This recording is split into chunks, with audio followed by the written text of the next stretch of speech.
નમસ્તે વિદ્યાર્થી મિત્રો, આજે આપણે ધોરણ 10 ની અંદર વિજ્ઞાન વિષયમાં પ્રકરણ 1 ની અંદર રાસાયણિક પ્રક્રિયાઓ અને સમીકરણોની અંદર ચોથા દિવસની અંદર ચોપડીની અંદર ટોપિક પૂર્ણ કર્યા બાદ ઇન્ટેક્સના પ્રશ્નોત્તર આવતા હોય છે, જેની અંદર પાના નંબર 6 ની અંદર પૂછેલા પ્રશ્નોના જવાબ આપણે સમજવાનો પ્રયત્ન કરીએ. જેની અંદર સૌથી પહેલો પ્રશ્ન છે કે મેગ્નેશિયમની પટ્ટીને હવામાં સળગાવતા પહેલા શા માટે શુદ્ધ કરવામાં આવે છે?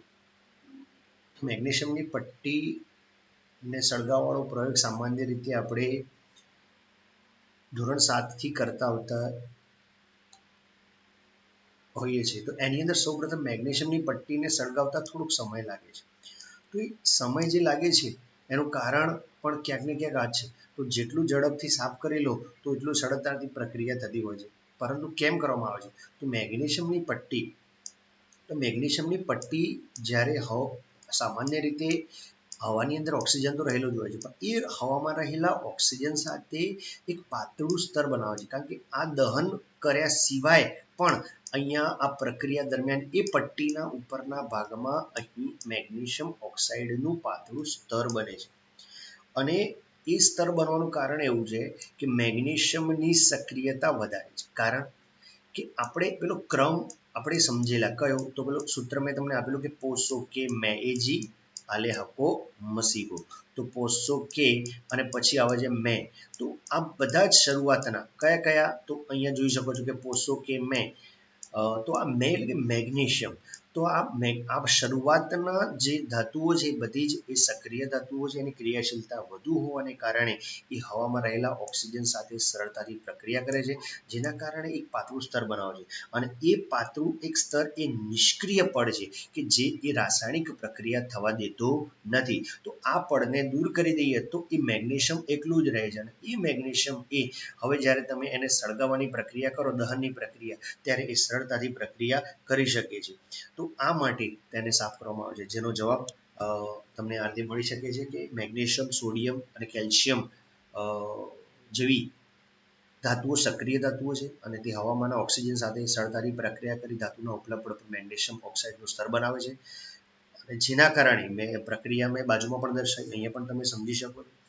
અને એ ઘણું સ્થાયી સ્તર ઘણું સ્થાયી હોવાથી ઓક્સિજન સાથે પ્રક્રિયા કરતા અટકાવે છે. દહનની પ્રક્રિયા સરળતાથી થતી નથી. અને આ પ્રક્રિયા સરળતાથી કરવા માટે આપણે મેગ્નેશિયમની પટ્ટીનો ઉપયોગમાં લેતા પહેલા કાગળથી ઘસવામાં આવે છે, એ સાફ થઈ જાય છે. અને જેથી આ ઉપરનું પડ નીકળી જાય અને આપણી જે પ્રક્રિયા છે, આ દહનની પ્રક્રિયા, સળગાવવાની પ્રક્રિયા મેગ્નેશિયમની પટ્ટીની સરળતાથી થાય છે. ત્યારબાદ નીચેની રાસાયણિક પ્રક્રિયાઓનું સંતુલિત સમીકરણમાં લખો. તો જેની અંદર સૌથી પહેલું છે હાઇડ્રોજન વત્તા ક્લોરીન gives હાઇડ્રોજન ક્લોરાઇડ. તો એની અંદર તમે જોઈ શકો છો કે હાઇડ્રોજન એટલે કે H નહીં, પણ હાઇડ્રોજન હંમેશા H2 સ્વરૂપમાં અસ્તિત્વ ધરાવે છે. તો H2 અને એ પણ કયા સ્વરૂપમાં? તો ગેસ સ્વરૂપમાં. યાદ રાખીશું અહીંયા G મતલબ ગેસ. ફરીથી એકવાર અહીંયા હું તમને દરેકને ધ્યાન દોરી દઉં. G એટલે કે વાયુ સ્વરૂપ, જેને કહીએ છીએ આપણે ગેસ. ફરીથી ઘણી વખતે કોઈ પણ પદાર્થ હોય ને પછી બાજુમાં નીચેના ભાગમાં કોષમાં S દર્શાવેલો છે, એનો મતલબ થાય S મતલબ સોલિડ. સોલિડ એટલે કે કયો પદાર્થ? ઘન પદાર્થ.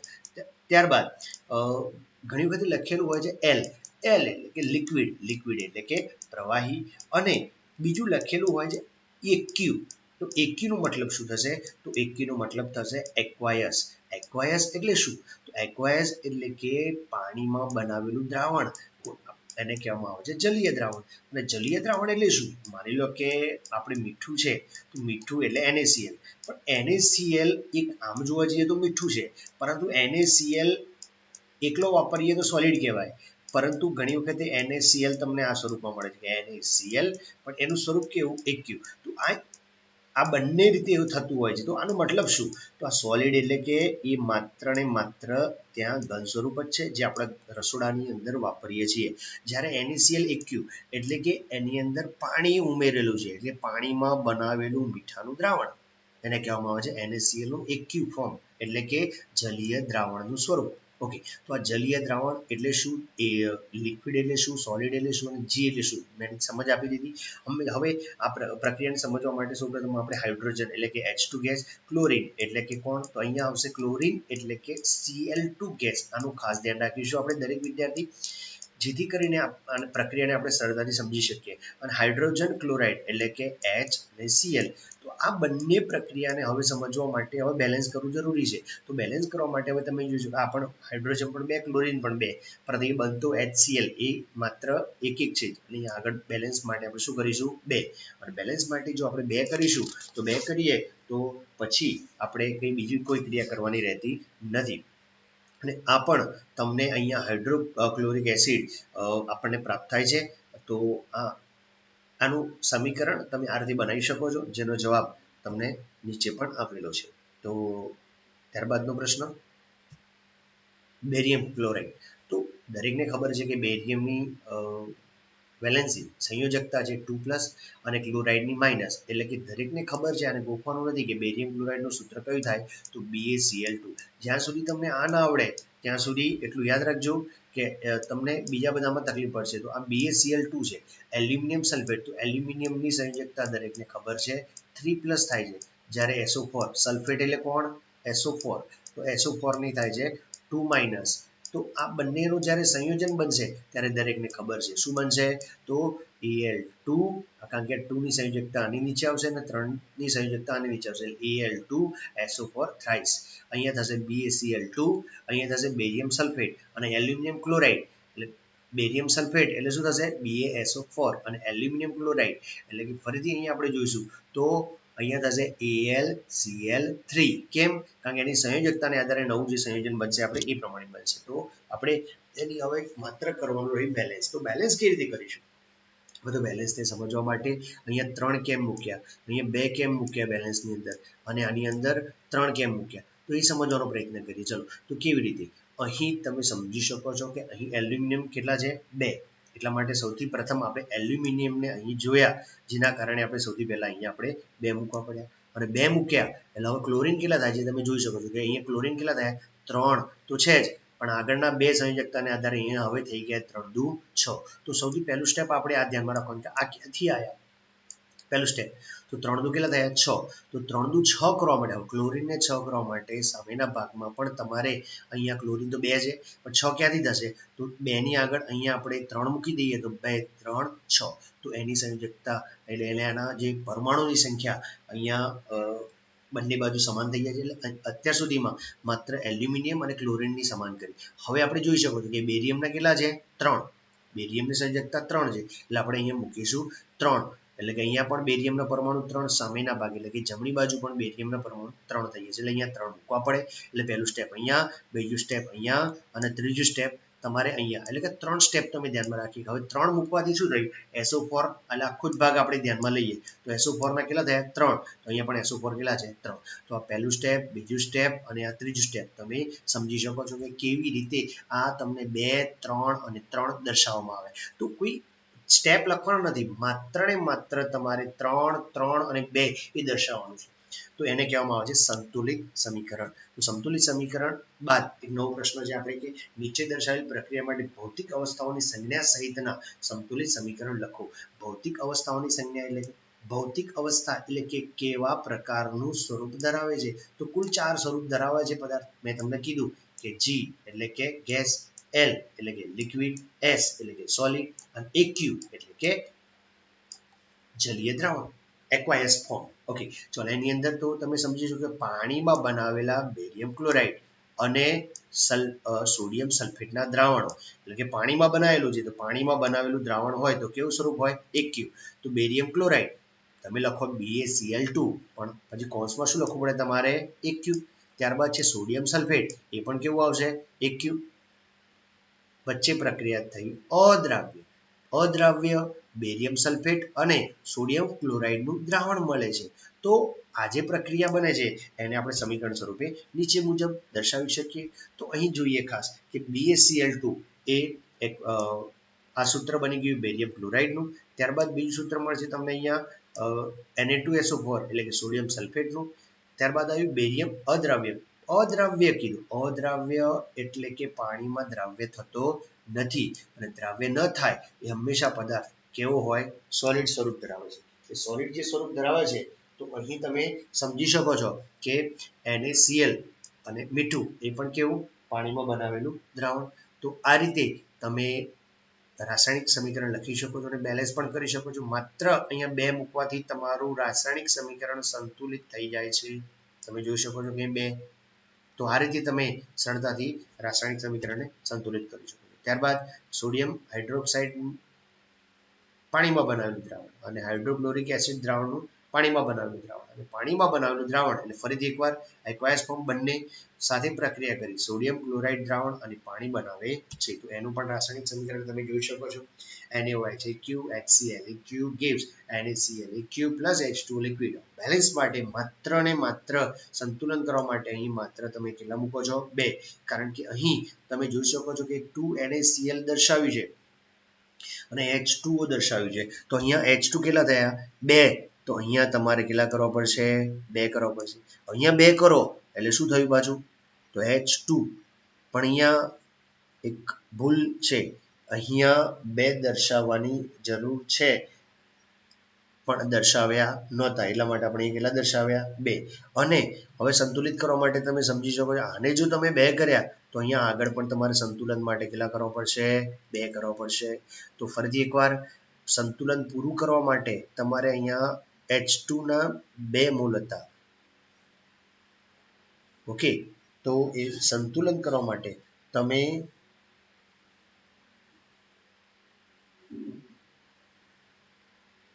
આ પ્રમાણે પ્રક્રિયા દર્શાવી શકો છો.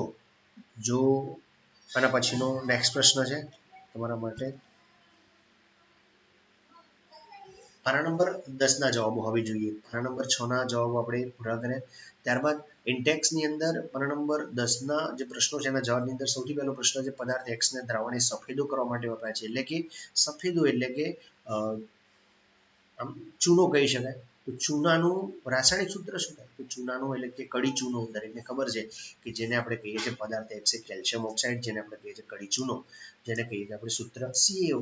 હવે એની પાણી સાથેની પ્રક્રિયા તો એ તો આપણે વારંવાર ઘણી બધી જગ્યાએ આપણે એનો ઉપયોગ કર્યો છે કે CaO ની પાણી સાથે પ્રક્રિયા કરીએ તો આ એક ઉષ્મા અહીંયા પ્રાપ્ત થશે તમને CaOH ટ્વાઇસ. અહીંયા ઉષ્મા ઉત્પન્ન થાય છે અને ઉષ્મા ઉત્પન્ન થાય તેવી પ્રક્રિયાને આપણે કહીએ છીએ ઉષ્માક્ષેપક. કેવી પ્રક્રિયા? ઉષ્માક્ષેપક પ્રક્રિયા. તો ઉષ્માક્ષેપક પ્રક્રિયાનું ઉદાહરણ પણ આ છે. અને એની પાણી સાથેની પ્રક્રિયાથી કેલ્શિયમ હાઇડ્રોક્સાઇડ પ્રાપ્ત થાય છે, જે તમને રાસાયણિક સમીકરણ સ્વરૂપે દર્શાવે. પરીક્ષાની અંદર આવા પ્રશ્નો પૂછાતા હોય છે, એટલે તૈયારી વ્યવસ્થિત રીતે કરવી. હવે આપણે જોઈએ કે પ્રવૃત્તિમાં 1.7, તો પ્રવૃત્તિ 1.7 ની અંદર વિદ્યુત વિભાજન દ્વારા પાણીનું વિદ્યુત વિભાજન દર્શાવે છે. ધોરણ 7 ની અંદર આપણે કરીને આવેલા છે. તો પાણીનું વિદ્યુત વિભાજન દરમિયાન એકત્ર થતો વાયુનો જથ્થો એ બીજી કસનળીમાં એકત્ર થતા વાયુના જથ્થા કરતાં બમણો સાથી છે. આ વાયુનું નામ દર્શાવો. તો તમે અહીંયા પાણીનું એ પ્રવૃત્તિની અંદર અહીંયા પાણીનું વિદ્યુત વિભાજન થાય. પાણીનું વિદ્યુત વિભાજન એટલે કે H2O. તો H2O ની અંદર H2 ના 2 મોલ અને ઓક્સિજનનો 1 જ. તો અહીંયા ઓક્સિજન કરતાં હાઇડ્રોજન વાયુનું પ્રમાણ બમણું હોય છે. તો આ પ્રક્રિયાની સરળતાથી તમે સમજી શકો છો કે પાણીના વિદ્યુત વિભાજનથી હાઇડ્રોજન અને ઓક્સિજન વાયુ છૂટા પડે છે, અને પાણીનું સૂત્ર H2 માં 2 ભાગ હાઇડ્રોજન અને 1 ભાગ ઓક્સિજન છે. તેથી છૂટા પડતા વાયુમાં હાઇડ્રોજન વાયુનું પ્રમાણ એ ઓક્સિજન વાયુના પ્રમાણ કરતાં બમણું હોય છે. ત્યાર પછીનો પ્રશ્ન પાના નંબર હવે જોઈએ આપણે 13 ના જવાબો. 13 ના જવાબમાં સૌથી પહેલો પ્રશ્ન છે કોપર સલ્ફેટના દ્રાવણમાં લોખંડની ખીલી ડુબાડવામાં આવે ત્યારે કોપર સલ્ફેટના દ્રાવણનો રંગ શા માટે બદલાય છે? તો આ પ્રક્રિયાને સમજવા માટે તમારે વિસ્થાપન પ્રક્રિયાને એકવાર ફરીથી રિવાઇન્ડ કરવી પડે. કેમ?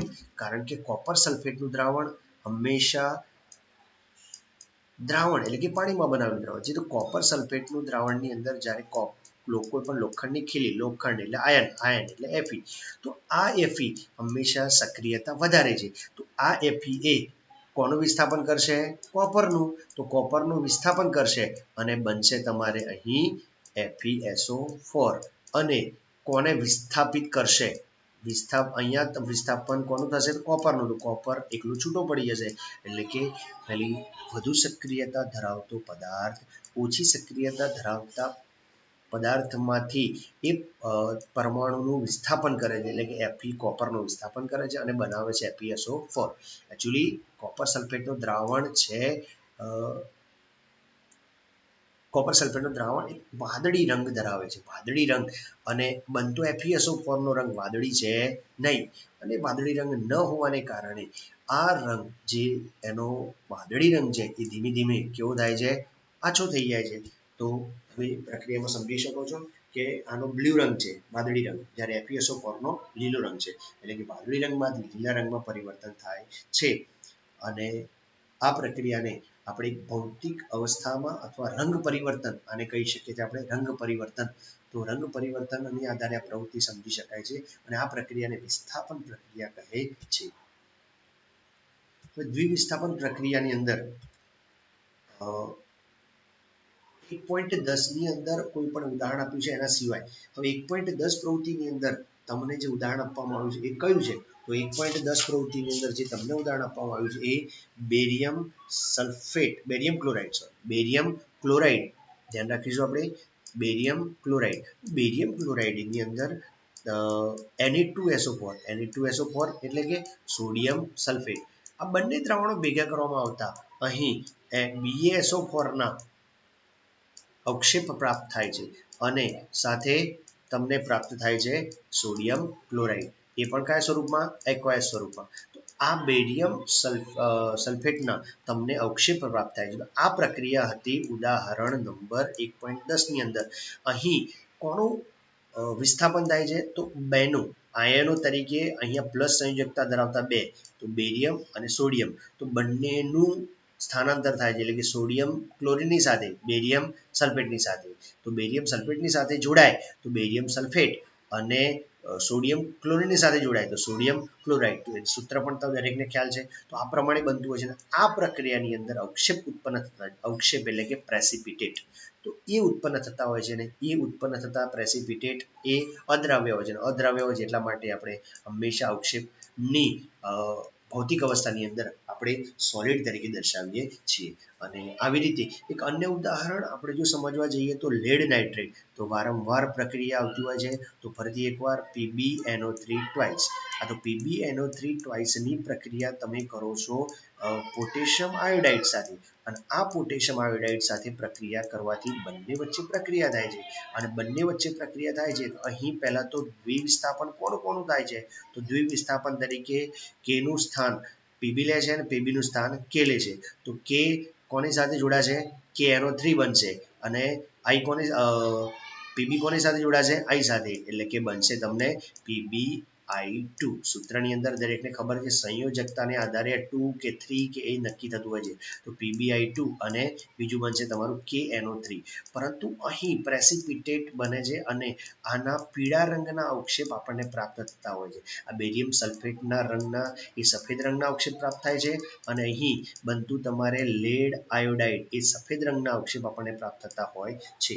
તો જે ઉદાહરણ અને તમે જોઈ શકો છો કે સોડિયમ કાર્બોનેટની પ્રક્રિયા કેલ્શિયમ ક્લોરાઇડ સાથે કરવાથી આપણને પ્રાપ્ત થાય છે કેલ્શિયમ કાર્બોનેટ અને સોડિયમ ક્લોરાઇડ. પરંતુ અહીં આ કોનું વિસ્થાપન થાય છે? તો સોડિયમનું અને કેલ્શિયમનું. તો કેલ્શિયમ કોની સાથે જોડાશે? CaCO3 સાથે, એટલે કે CaCO3, જ્યારે Na2 કોની સાથે જોડાશે? ક્લોરીન સાથે, એટલે કે NaCl. એ તો ખ્યાલ જ છે.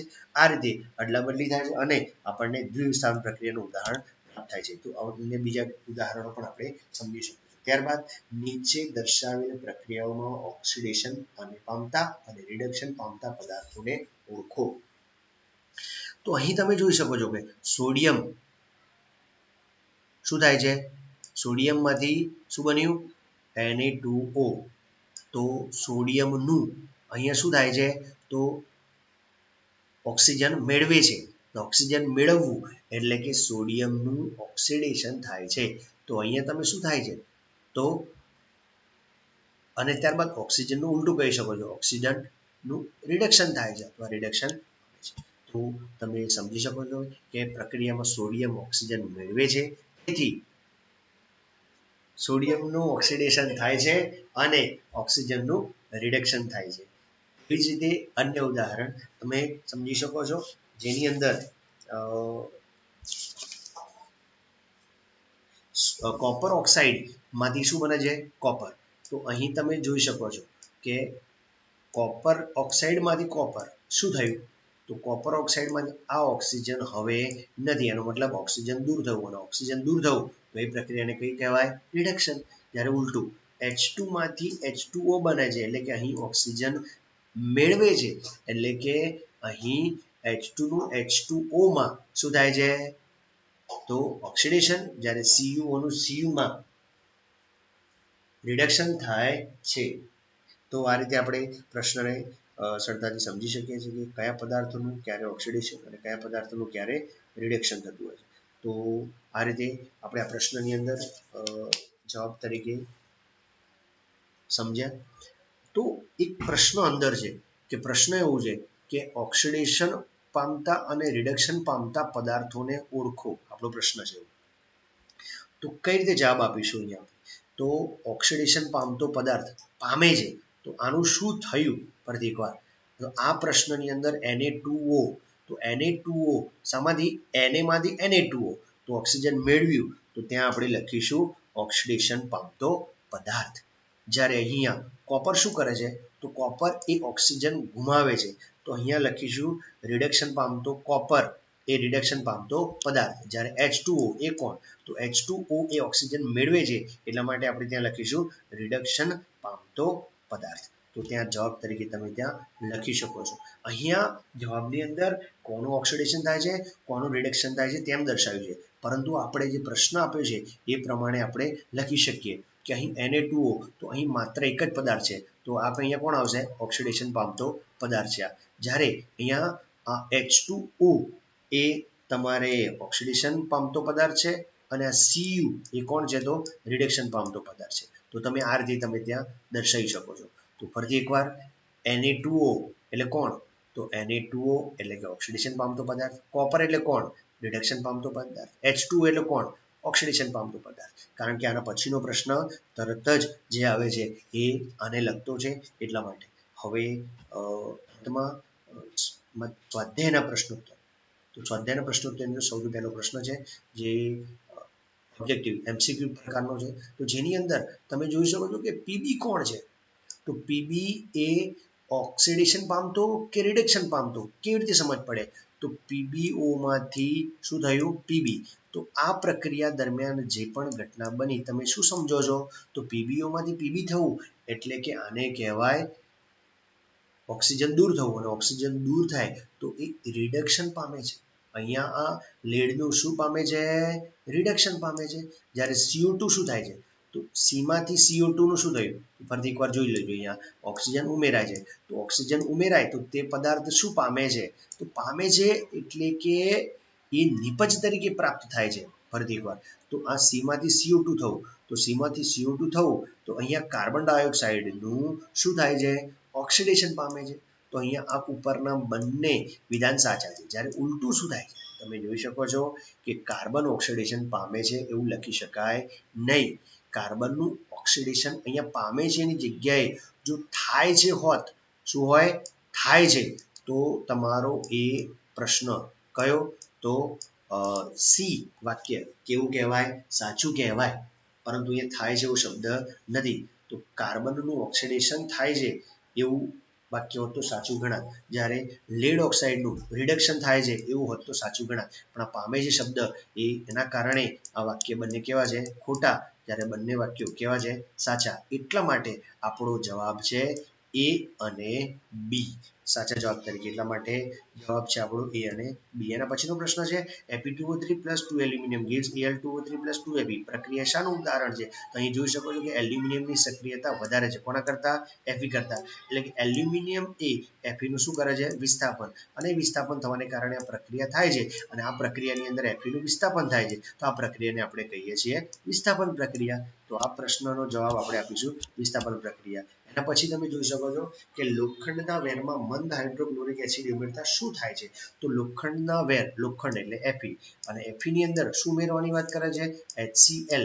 તો HCl ઉમેરવાથી શું ઉત્પન્ન થાય છે? તો ફરીથી એકવાર કોઈ પણ ધાતુની એસિડ સાથે પ્રક્રિયા કરો એટલે હંમેશા યાદ રાખવાનું કે હાઇડ્રોજન વાયુ ઉત્પન્ન થાય છે અને ક્ષાર. અહીંયા ક્ષાર તરીકે કોણ વધે એ તો કોણ વધે તો અહીંયા H2 એટલે કે H ને તમે અહીંયા 2 કરો એટલે કે H2 સ્વરૂપે એ જો મુક્ત થાય તો તમારી એક ક્ષાર તરીકે તમને પ્રાપ્ત થાય FeCl.